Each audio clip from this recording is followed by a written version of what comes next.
Hi everyone, Jai Hind and welcome to the platform of StudyIQ IAS in English. My name is Bhavar Singh Surayam, ex-NDA 115th course and qualified civil services in 2012, and I welcome you on the platform.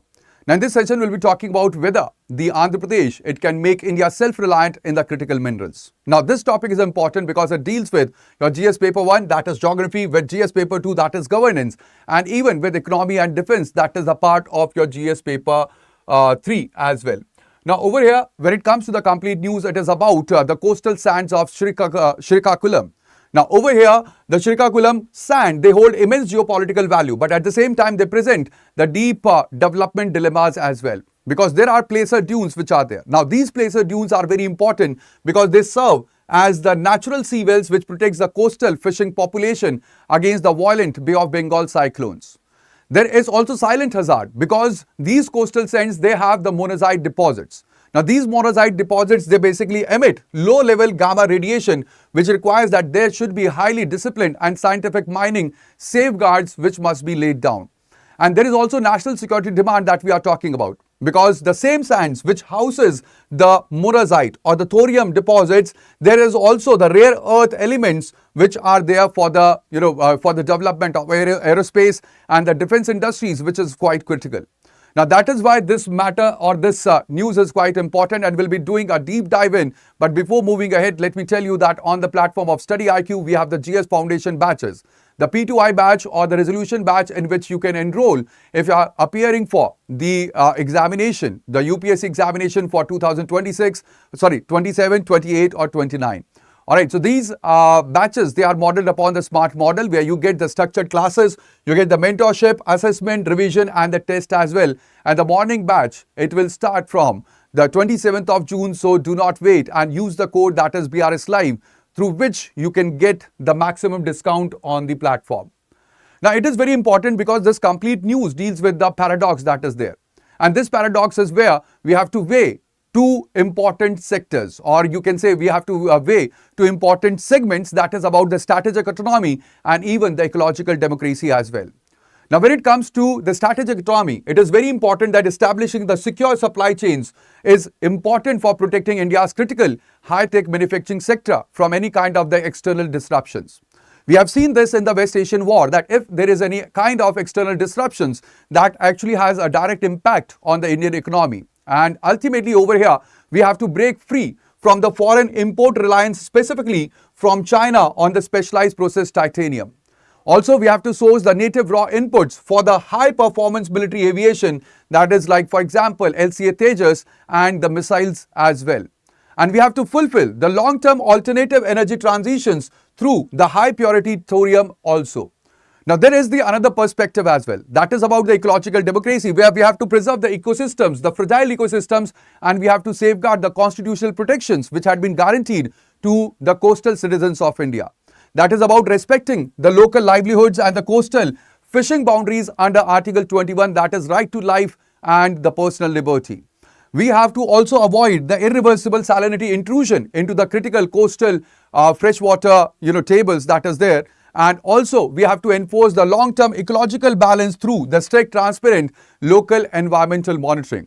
So this is where it is the paradox when it comes to the complete sovereign issue that we are talking about these sands ultimately. Now when it comes to the complete framework or the timeline, you can see that it was in 1952 that there was complete atomic monopoly, where the monazite was declared atomic mineral. Ultimately, the Indian Rare Earths Limited, IREL, it was the sole authority, or it held the absolute mining rights over the monazite sand that is there. In 1998, what happened was that there was private entry that was allowed for the non-atomic minerals. Like for example, ilmenite and rutile, they were open to the private players. And ultimately that led to the unscientific beach extraction also. In 2016, there was an absolute ban where the central government had restricted the private leases over the beach sand minerals to prevent the illegal thorium export leakages. And ultimately, between 2023 to 26, we can see that this is the hybrid era, where the MMDR amendment was made in 2023 that denotified the critical minerals, creating the modern regulated public-private partnership routes for the mineral extraction in the region. Now over here it is very important that when it comes to these placer deposits, they have quite high valuable critical minerals that are found over here. Like for example, there is ilmenite.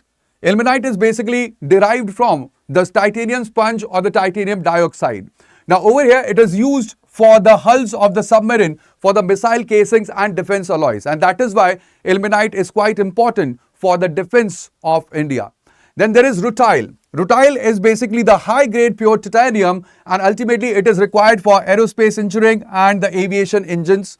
Then we have the monazite, which is through which we have the thorium that is derived along with the rare earths, and this is required for the stage 3 of the nuclear power reactors that we have, and ultimately the permanent EV magnets that could be prepared from the rare earth that is derived from the monazite. And then there is zircon, which is basically the zirconium metal, which is important for nuclear fuel, cladding, and even for the high temperature refractories that are made through this mineral. So therefore, these are the important placer deposits that are found or that were found in the region. Now this is very important because when it comes to the Landmark Amendment Act that was done in 2023, it redefined the complete legal environment by introducing the critical structural adjustments. And these adjustments were that they were the 6 of the minerals which were, 6 of the mineral groups which were removed, including titanium, zirconium and lithium from the heavily restricted atomic mineral list.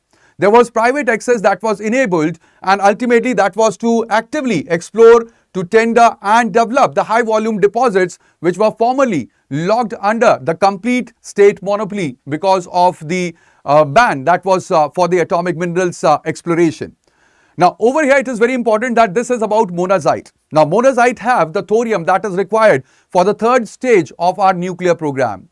So over here to safely balance the regulatory sovereignty with the private sector processing efficiency, the state established a clear operational rule, and that is that the private developers, they are permitted to extract the non-atomic minerals, but at the same time they are legally mandated to return the radioactive monazite residues to the state-owned IREL. And even there is a national oversight where it ensures that there is atomic security while tapping into the commercial enterprise capital that we have in the region. Now this is very important because when it comes to these critical minerals, so it is very important for India that we must move ahead and we must develop a resource base for the critical minerals, because right now China currently controls over 90% of the global high purity permanent magnet manufacturing network, creating a severe supply chain vulnerabilities. Now India had integrated into US-led mineral security partnership, and that is why it derives the domestic diversification. There is also Quad strategies that must be looked after, because we have the joint security targets along with US, Japan, India and Australia that actually depends upon the robust non-Chinese raw sourcing. And also it is very important because scaling Andhra's heavy mineral output, it will translate directly into the global defensive bargaining chip that will be there for India. So thereby, this is very important that we develop the possibilities or the capabilities over here. And these are the ground realities that we are talking about, where Andhra Pradesh is actively developing an integrated coastal rare earth corridor. Now this coastal rare earth corridor, it will stretch from Srikakulam down to Nellore. Now with major of the private groups which are committing about the greenfield capital, now the state, it is targeting the self-sufficiency in titanium intermediate processing, and at the same time the newly commissioned 10,000 ton facility that is there at Gudur, it represents a major step forward, creating the localized industrial supply ecosystem in Andhra Pradesh itself. And that is why this is very important, where the Andhra Pradesh can sustain the critical elements or the critical minerals for India as well. Now you can see that we have different type of the comparative global models when it comes to the rare earth elements or the critical minerals which had been extracted. Now in China, there is a mine that is located in Bayan Obo. Now there is the massive hard rock bastnasite or the low thorium that is located over here, and there is strict state monopolies in China and even the low environmental oversight that you will see over here. And there is severe localized acidic tailings and water table pollution because of the low environmental oversight in China in Bayan Obo. Then there is a mine in Australia that is located in Lynas, and ultimately over here there is hard rock monazite and even the clay deposits which are found, in which we have the resources which are located. Now, over here, the complete regulatory framework is private-led, but however, there is highly transparent environmental monitoring that is there, which has led to heavily monitored, strictly managed offshore storage. And when it comes to India, so in India, we have fragile coastal placer deposits, which are rich in thorium and the rare earth elements or the critical elements. And there is the hybrid PPV model that we are following and strict state security over the atomic residuals, that is the monazite sin. Now, this may lead to coastal dune erosion and even the radiation hazard that we must be prepared for, and we should, look forward for mitigation and even for prevention of such kind of the hazards that will be there associated with the mining as well. So this is very important, and ultimately that is quite important for India or critical for India. Now, over here, when it comes to the mineral vulnerabilities, you can see when it comes to the rare earth, so we have the heavy rare earth elements, or where we have 100% import dependent. Then when it comes to the light rare earth elements, we are 95 import dependent. So over here, this is very important that when it comes to this Andhra Pradesh model, it may sustain India. But at the same time, you have to remember that it will only be 25% of the India's total reserve. That is the placer contribution of Andhra Pradesh, and thereby it is quite important because 25% of India's reserve is there in Andhra Pradesh. Also, when it comes to high purity titanium slag, we are 75% import dependent. And this is about the committee report on critical minerals that was published by the Ministry of Mines as well. Also, that is why this is the complete scenario that we are talking about, and it is about becoming the independent in the critical minerals, independent in the rare earth elements, because the next technology, the next generation technology, it will completely depend on these minerals. And again, we have the adversary, that is China, that controls 90% of the supply, and again, that is a vulnerability that we are talking about. So that would be all in this session, but do not forget to like the session, do share the session, and also subscribe to our channel if you have not subscribed yet till now. And that will be all. I will see you in the next, but do not forget to be here for the next video and see it with the complete perspective that will be discussed. So that would be all. Thank you. Bye-bye. Take care and Jai Hind. Thank you.